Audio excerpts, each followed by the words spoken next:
स्वागत है affected Toons में। तैयार हो जाइए मस्ती के लिए।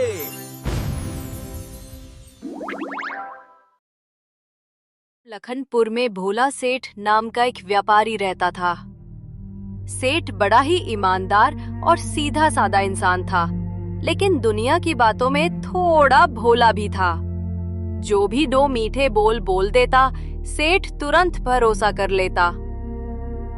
गांव के ही मंदिर में हर दिन पूजा पाठ कराने वाला पंडित श्यामदास बहुत लोभी और चालाक था।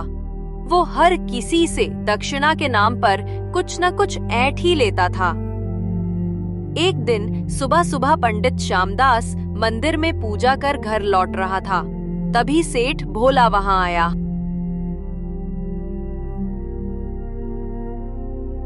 पंडित जी, आज मेरी नई दुकान का उद्घाटन है, आप जरूर आइए।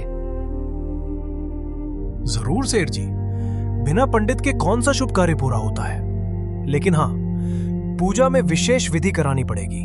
ये सामान्य पूजा नहीं है। अरे वाह, कौन सी विधि पंडित जी? ये महाधन लक्ष्मी पूजन कहलाती है। इसमें अगर 11 थाल मिठाई और 5 रेशमी वस्त्र चढ़ाए जाएं, तो माता लक्ष्मी प्रसन्न होकर हमेशा धन वर्षा करती हैं। ठीक है पंडित जी, जैसा आप कहें वैसा ही होगा। अगले दिन सेठ के घर में बड़ी तैयारी हुई और पूजा शुरू हुई।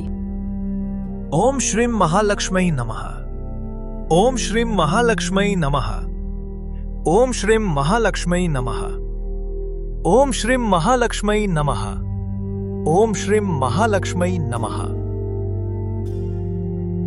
ऐसे करते करते पूरा दिन बीत गया और पंडित ने 11 थाल मिठाई, 5 रेशमी कपड़े और सोने का एक सिक्का माता को चढ़ाने के नाम पर अपने झोले में रख लिया।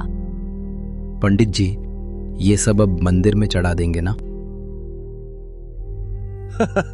माता ने आदेश दिया है कि ये सारा प्रसाद पंडित को ही देना चाहिए, तभी पुण्य मिलता है। अच्छा पंडित जी, जैसा माता ने कहा वैसा ही सही। इसके बाद पंडित जी वहां से चले जाते हैं।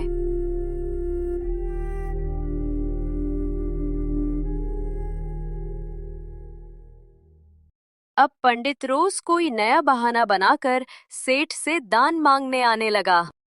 कभी बोला, सेठ जी मंदिर की छत गिरने वाली है, थोड़े रुपए दीजिए। कभी बोला, सेठ जी मंदिर के कुएं की मरम्मत करनी है। और बोला सेठ हर बार खुश होकर रुपए दे देता। धीरे धीरे पंडित का लालच इतना बढ़ गया कि उसने सेठ को ठगने का नया तरीका निकाला। दिन जब सेठ दुकान से घर लौट रहा, तब उसने सेठ से कहा, सेठ जी, आपने इतना दान दिया, पर अभी तक आपकी कुंडली का महादोष नहीं मिटा। अगर आप चाहते हैं कि आपके घर हमेशा सुख रहे, तो आपको पितृ तर्पण कराना होगा। वो क्या होता है पंडित जी? बहुत ही कठिन कर्म है सेठ जी। इसमें 3 दिनों तक गंगा जल से स्नान, रोज 1.25 किलो देसी घी का दीपक और 5 ब्राह्मणों को भोजन कराना होता है। लेकिन चिंता ना करें, सब मैं संभाल लूंगा। बस खर्चा थोड़ा ज्यादा है। ठीक है पंडित जी, भगवान की इच्छा होगी तो सब होगा। अगले दिन से पंडित जी ने 3 दिनों तक खूब दावत उड़ाई और सेठ भोला से दक्षिणा भी ले ली। तीसरे दिन जब सब खत्म हुआ, तो सेठ भोला बोला, अब तो मेरे सभी दोष मिट गए होंगे, है ना पंडित जी? हाँ सेठ जी, अब बस एक अंतिम कार्य बचा है, अदृश्य दान। इसमें आप दान करते हैं लेकिन दिखाते नहीं। वो कैसे? आप मुझे 501 रुपए दीजिए, मैं चुपके से जल में बहा दूंगा।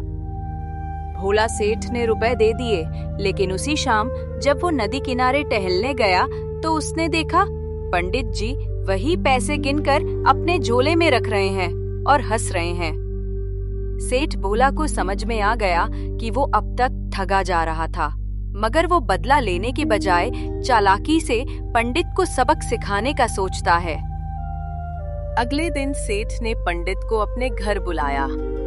पंडित जी, आपकी वजह से मेरे सारे संकट दूर हुए। अब मैं आपको एक खास पूजा का अवसर देना चाहता हूँ। ये पूजा मेरे नए गोदाम के शुभारंभ की है।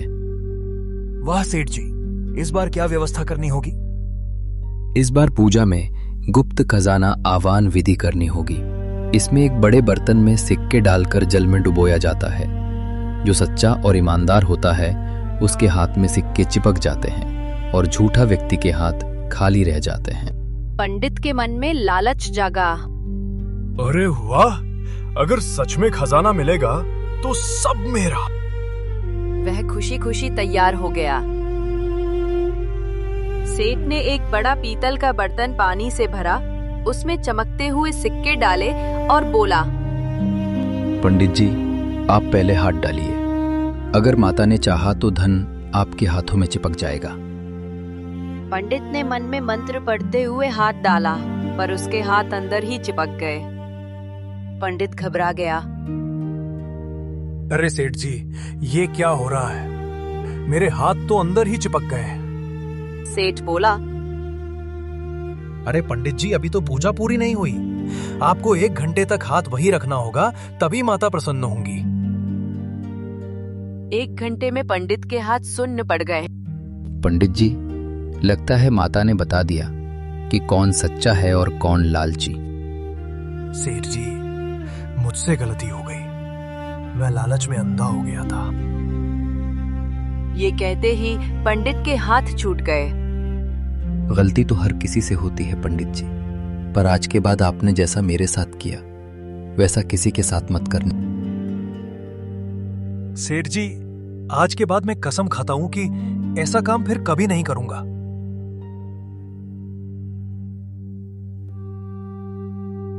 लालच कभी सुख नहीं देता। जो दूसरों को ठगता है वो खुद जीवन में ठग जाता है। सच्ची पूजा वही है जिसमें ईमानदारी और करुणा हो। अगर आपको ये कहानी अच्छी लगी हो तो इसे लाइक करें, शेयर करें और ऐसी ही मजेदार नैतिक कहानियों के लिए इफेक्टेड टून्स चैनल को सब्सक्राइब करें।